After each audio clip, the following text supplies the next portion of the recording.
What's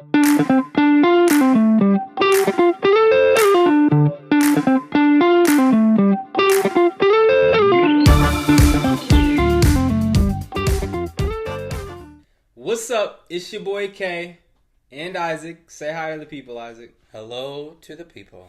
And we're back with movie review number 2.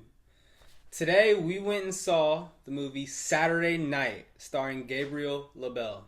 Now, Saturday Night is all about the debut episode of what we know now as Saturday Night Live and the chaos that went into developing the first episode.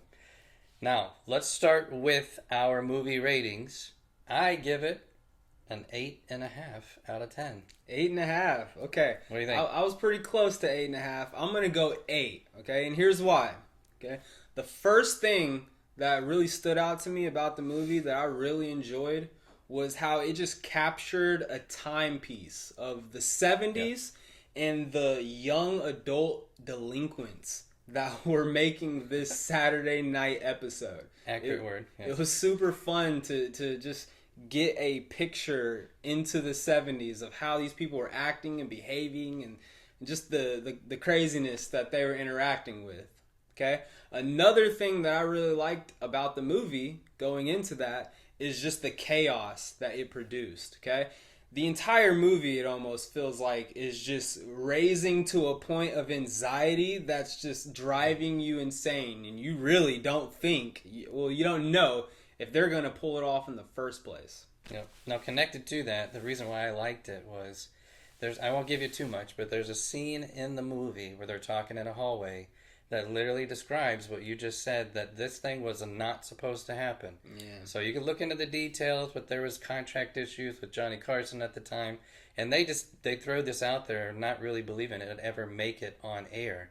Now the cool part behind that is I got to see in the movie some iconic characters that then just blew up after that and became movie stars and stand-up comics. So people like Chevy Chase, John Belushi, Lorne Michaels, who was the guy that actually wrote the first episode. And it's still a part of the system now. And then you can, if you just recognize some of these names from what's going on in Saturday Night Live in the past, people like Adam Sandler, Will Ferrell, Tina Fey, these guys developed their acting careers from this show. Yeah, that kind of leads me into my reason, though, why I would only give it an 8 out of 10. A lot of those last names that you started to mention, I recognize those people, but I recognize them from their own actual standoff films. Yeah. I would say this movie, with it being cast way back in the 70s when they were actually doing all this stuff, someone like me, I didn't really pay attention to Saturday Night Live as it was airing. And obviously I wasn't around in the 70s, 80s, 90s to see this thing grow.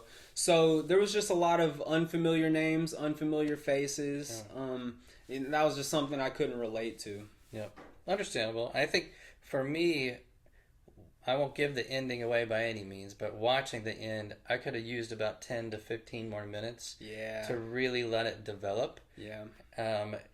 But overall, again, 8.5, it's a great movie, and we strongly encourage you to go to the movies. Go watch them. Go to the theater. They need your support right now. And just like we're going to be doing next week, we will be watching Terrifier 3. Terrifier 3, baby. Now I'm going to go ahead and give you my pre-rating of this movie. Okay. And I'm giving it a 3 out of 10 because I am terrified of clowns and scary movies and the jump scares. And I'm going to be a wuss through the whole movie, is basically what I'm going to say. What would you say?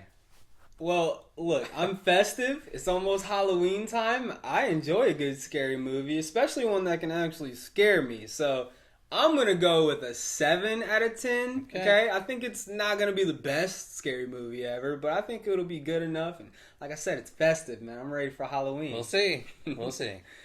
That's it for our movie review number 2. Okay? We can't wait to see you back next week with movie review number 3 over Terrifier 3.